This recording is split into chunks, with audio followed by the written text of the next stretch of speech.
And now, it's Boomer Life, lifestyle discussion designed to make your life more engaging, meaningful, and complete. Celebrating the baby boomer generation, this is Boomer Life on CIL 650. It's not unusual to be loved by anyone. It's not unusual to have fun with anyone. Well, good morning and welcome to Boomer Life here on CIL 650. On the program today, we have our friends from ShannonOaks back in the studio to talk about retirement living. Our guests are Jillian Fullerton and Sharon Ginter. Welcome back to both of you. Good to see you both again. Good to be here. Back. Jillian, you're the senior member of this team. You've been in the business for a very long time, and ShannonOaks is not the first company that you've worked with in the as a team member and in the sales and marketing department. Tell us what's different about ShannonOaks versus the other companies that you've worked for in the seniors retirement industry. First of all, it's faith-based, and that makes a huge difference. The faith-based ShannonOaks is one where you don't have to be a person of faith to live there, but you benefit from all the people that work there that do have a faith.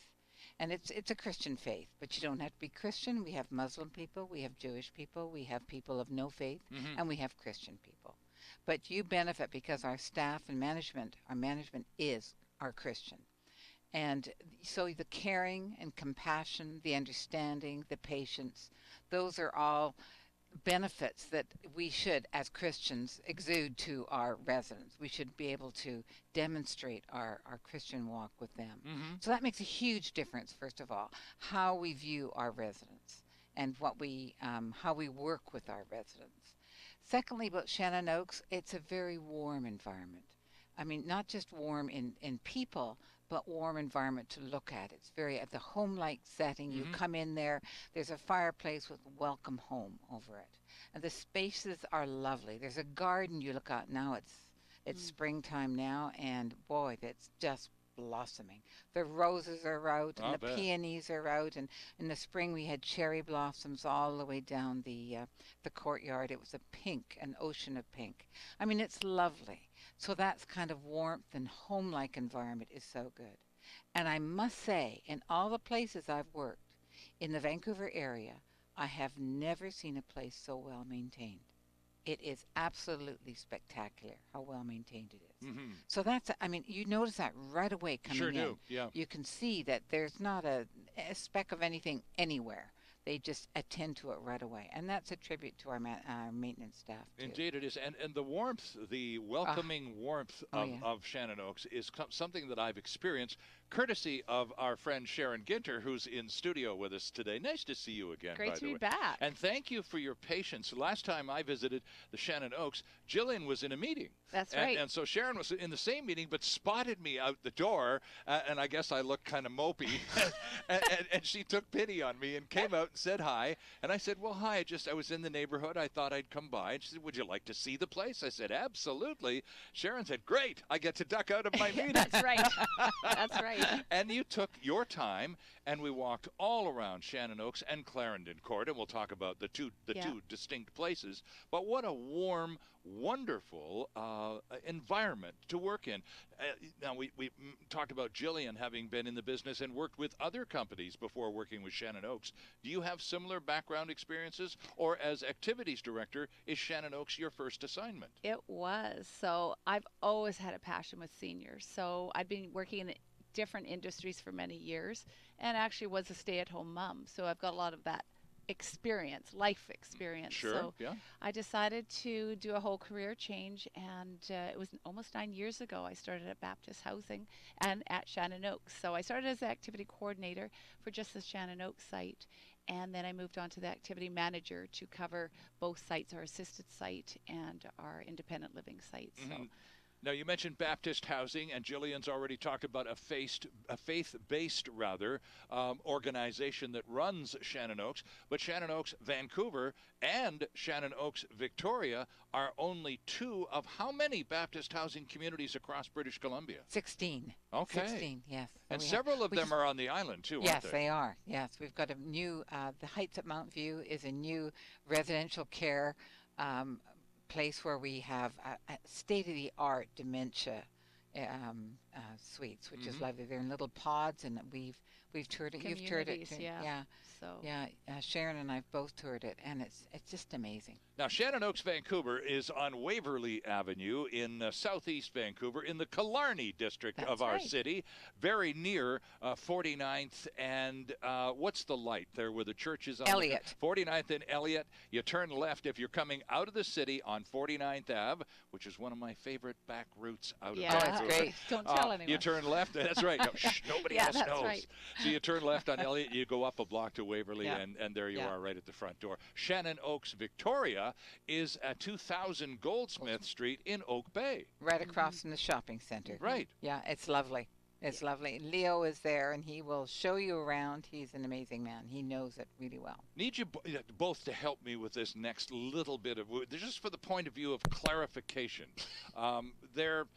As more and more people like us, boomers, become aware of seniors' communities and retirement communities around our province, we're finding there's a lot more information we suspected to learn in order to be helpful to our parents when we present this to them as an option. And one of the things that can be confusing to us is the terminology. For example, at ShannonOaks, it is an independent living retirement community, right, Jillian? That's correct. That's correct. Independent living. Sometimes it used to be called congregate housing, which is doesn't tell not you helpful. Much. Not helpful at all. Right. No, but it's independent or supportive housing.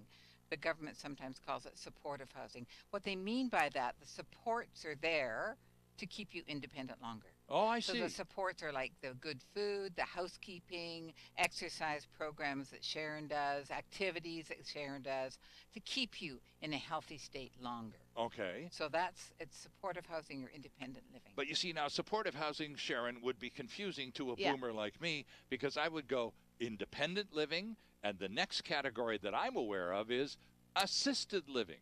And then you put that supportive in there, and it just throws me right off my game here. So and everyone calls things differently. I know, and that's why I appreciate your patience on this matter, because it's important as we boomers try to do the right thing for mom and dad. We have to learn this new business, this new industry, and all of the jargon that goes with it. So independent living, as Jillian has just identified, is fairly self-explanatory. So Sharon, what is assisted living? Again, it sounds fairly self-evident. It does, and assisted living is when you'll have prescribed services. So you'll usually get 2 prescribed services, which could be personal care. So it could be bathing, or it could be, you need to have your arthritic socks put on. Sure, yeah. It might need portering down to meals. Then another one might be med management. I was just going to say, reminder to take your meds on time. Exactly, which is a big one. It is. Personal care could also be your laundry. You can't do your personal laundry. Okay. So in assisted, you usually get your meals, of course. You get your activities. You get your excursions. You get housekeeping once a week. But compared to ShannonOaks, where we don't have those, or independent living, where you don't have those added prescribed services like personal care or med management, etc., that's what assisted living offers. Now, on the campus at 2526 Waverley Avenue, we have ShannonOaks, and on the same piece of real estate, which, by the way, has been part of Baptist housing for over 50 years now. That's correct. And it's the site of the original residence in East Vancouver. That's right. But we now also have Clarendon Court, and that's where the assisted living people live on the same campus, just right across from ShannonOaks. Right. And that is funded assisted living. So there's funded assisted living. Okay, here we go, friends. Yet another adjective. That's right. Okay. Well, the funded assisted living is there you pay 70% of your taxable income. Okay. So it's just your taxable, not anything else, just what you're paying tax on that last year. Right. To a maximum of around $3,600 a month, and that pays for everything. Okay. Now, in the assisted living, Sharon's right, you get prescribed services. There are 6 prescribed services, and they group them into 6 different categories. So the personal care is one, the med management is another. Yeah. And so different places will do different ones, but those 2 tend to be the most popular ones. Okay, now the third residential option, which is not available at Baptist Housing in Vancouver, but is in Kelowna, is complex care, or Residential. extended care? Residential. No, Or not extended. aha. Not extended. That's an old term. Okay. Gotcha. And it's also a hospital term, isn't Yeah. it? You see, now this is where Yeah. the crossover Yeah. occurs, right? Yeah, it's called residential care or complex care. Okay. Those are the two terms that are used now by the industry. That is, it is a more of a hospital setting. Right. So that is when your care needs surpass those two prescribed services. Okay. You've gone beyond them. You need a third. So at that point, they say, all right, you're a candidate for residential care. I'm a little bit, Isabel McKenzie, the seniors advocate, has just put out a report, an excellent report, by the way. Okay. If you can get a hold of it, it's great reading, in which she is looking at trying to expand. She is recommending the expansion of assisted living, so it takes a bit of pressure off of residential care. Okay. Great idea. Sure. But there's all sorts of repercussions. So I will leave that at that. Right. And that's all I'll say on that matter. But it's, so we're in a changing mode or looking at changes with that. But for now, it's two prescribed services. So that is funded AL, or funded assisted living. Okay. There is also private assisted living. So some of the places you may have independent living, but they have gone to the assisted living registrar and said, we like to do assisted living. You can pay privately to it. Oh, I see. Okay. So if you're living in someplace, in for example, another independent living place, and you want to have, if they offer you private assisted living, they have their own care aides and they have their own care staff to offer you those services. Oh, I see. Okay. Right. Or alternately, like at ShannonOaks, currently, you can opt to have care come in. That's your own apartment, so you can hire an agency to come in and do those things privately. How for does it you. work, you two? How does one know? How do we know, we boomers, when we're doing the homework here and we're learning the terminology and we're trying to figure out how mom or dad, or both in some very fortunate cases, would fit in? How do you at your end know whether a person qualifies for independent living or is likely to require assisted living? Obviously, this is your business and you know, but how does that assessment go, and what sort of information is helpful to you in the process of interviewing family members? Everybody that comes through ShannonOaks has a medical form they take to their doctors, and the doctor answers these questions and tells me what prescriptions they're on, things Okay, like sure. that sort of thing. So that's the first check. A full medical write-up. Then if we're sort of wondering, well, are they or are they not? We don't know. So then we'll invite them, for a trial stay, Okay. for example. See how they work. See if it works for them and if it works for us.